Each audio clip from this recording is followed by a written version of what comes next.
गप्पा रंगल्या होत्या का? नाही, आता कुठं वेळ आहे. आजचा दिवस तर शुभेच्छाचा आहे आणि एकनाथजी सारखा अतिशय दयाळू आणि मनमिळावू नेतृत्व या राज्याला कायम राहिलं पाहिजे.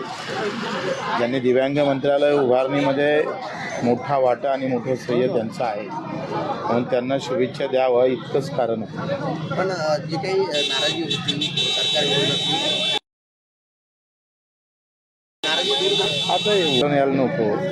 हा वाढदिवसाच्या तुम्ही आम्ही एकमेकाला देत राहतो, त्याच्यामुळं मला वाटते राजकीयदृष्ट्या ही भेट नाही आहे, वाढदिवसाच्या निमित्तच भेट आहे. भावी आयुष्यात गेलेल्या जे काही पद आहे ते पुन्हा आले पाहिजे. म्हणजे पुन्हा मुख्यमंत्री एकनाथ शिंदे व्हावे अशी इच्छा आहे तुमची? काय हरकत नाही, अधिक चांगलं होईल महाराष्ट्रात. मुख्यमंत्री व्हावे अशी इच्छा मंत्री एकनाथ शिंदे आहेत. निश्चितच. भाऊ, आपण जर बघितलं बीड हत्या प्रकरण अजून देखील एकीकडे मनोज जरांगे पाटील यांचं आंदोलन सुरू आहे, तर सुरेश दस हे वारंवार त्याच 8 दिवस झाले. तर संजय राऊत असं देखील म्हणत आहेत, मनोज जरांगे यांचं जे उपोषण खरीप आहे ते मागे टाकण्यासाठी सुरेश दसला पुढे केलं जातं. ते बरोबर, अगदी बरोबर आहे. म्हणजे टाळीवरची लोणी खाणारी जी औलाद आहे ते सरळ इथं दिसतं आणि इतका मोठा घातपात झाल्यानंतर सुद्धा त्यावर डावपेच करून पुन्हा वेगळा डाव मांडण्याचा प्रकार सुरू आहे. तो महाराष्ट्राला घातक ठरू शकतो, हे तर निश्चितच आहे.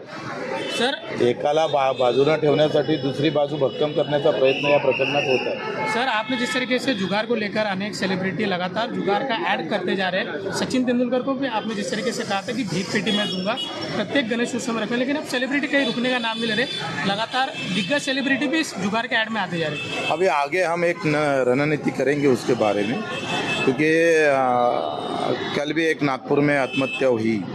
एक विद्यार्थिनी ने उसके जुगाड़ के अंदर इनकी ऐड देखकर ही उन्होंने उस गेम में वो इन्वॉल्व हुई थी और उसके कारण ही उसकी आत्महत्या हुई है.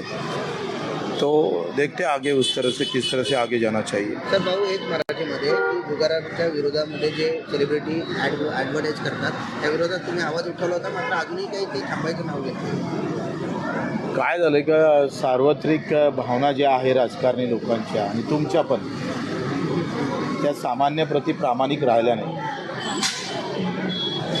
लुटणारा जो आहे, लुटणारा कोण आहे ते महत्त्वाचं ठरतं आणि लूट जर सामान्य माणसाची होत असेल तर त्याला कदर कुठं आहे. तुमच्या न्यूज चॅनलवर अजूनही 6 महिने झाले दिव्यांगांना पगार नाही. तुम्ही ब्रेकिंग केली का? 6 महिने झाले MREGSमध्ये मजुरांना मजुरी भेटली नाही. तुम्ही कधी ब्रेकिंग केली का? 6 महिने झाले. मजुराची मजुरी 6 महिन्यापासून भेटत नसेल, ज्याचा हातावर पोट आहे तो जगत कसा असेल? जाणीव संपली आहे तुमची, संपली राज्यकर्त्याची.